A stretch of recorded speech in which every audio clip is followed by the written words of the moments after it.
Headlines brought to you by Chitale बंधू.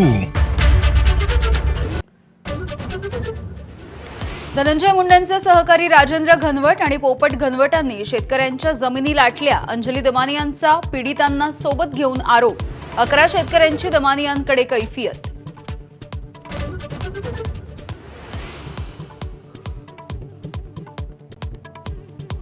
कळंबमधील महिला हत्या प्रकरणी धक्कादायक माहिती उजेडात. हत्येच्या नंतर आरोपीचा मृतदेहासोबत 2 दिवस वावर. अनैतिक संबंध आणि पैशाच्या वादामधून हत्या झाल्याची पोलिसांची माहिती.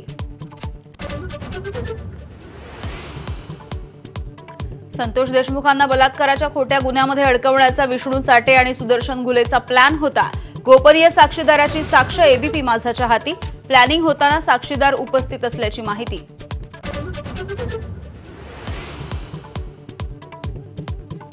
खोक्या प्रकरणामध्ये व्हिलन ठरवून आपल्याच खुनाचा कट. मराठी वृत्तपत्राला दिलेल्या मुलाखतीमध्ये आमदार सुरेश धस यांचा खळबळजनक दावा.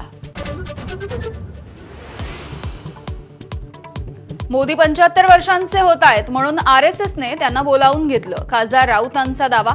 भाजपमध्ये 75 वर्षांच्या नंतर कोणत्याही पदावरती न राहण्याचा नियम असल्याची करून दिली आठवण.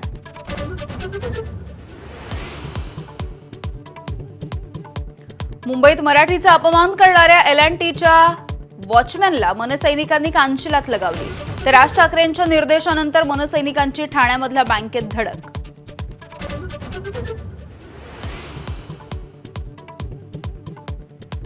मथुरा आणि काशीच्या आंदोलनामध्ये स्वयंसेवक भाग घेऊ शकतात. आरएसएसचे महासचिव दत्तात्रय होसबाळेंचं स्पष्टीकरण.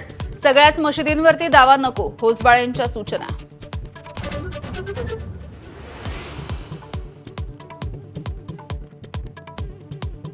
प्रयागराजमधील बुलडोझर कारवाईवरून सुप्रीम कोर्टाचा दणका. उत्तर प्रदेश सरकारला दणका. बुलडोझरने घरं पाडलेल्यांना प्रत्येकी 10 लाखांची भरपाई देण्याचे आदेश.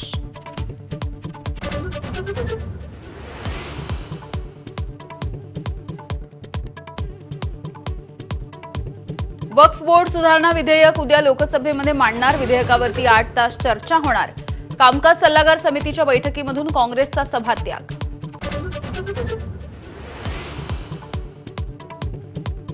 कॉमेडियन कुणाल कामराच्या शोसाठी उपस्थित असलेल्या प्रेक्षकांना सुद्धा मुंबई पोलिसांचं समन्स.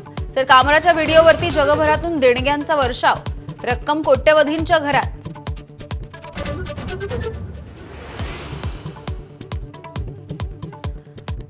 भंडाऱ्यामधली भेसळ रोखा. जेजुरीच्या मार्तंड देवस्थानचं राज्य सरकारला पत्र. भेसळीच्या भंडाऱ्यामुळे भाविकांचं आरोग्य धोक्यात, अशी तक्रार.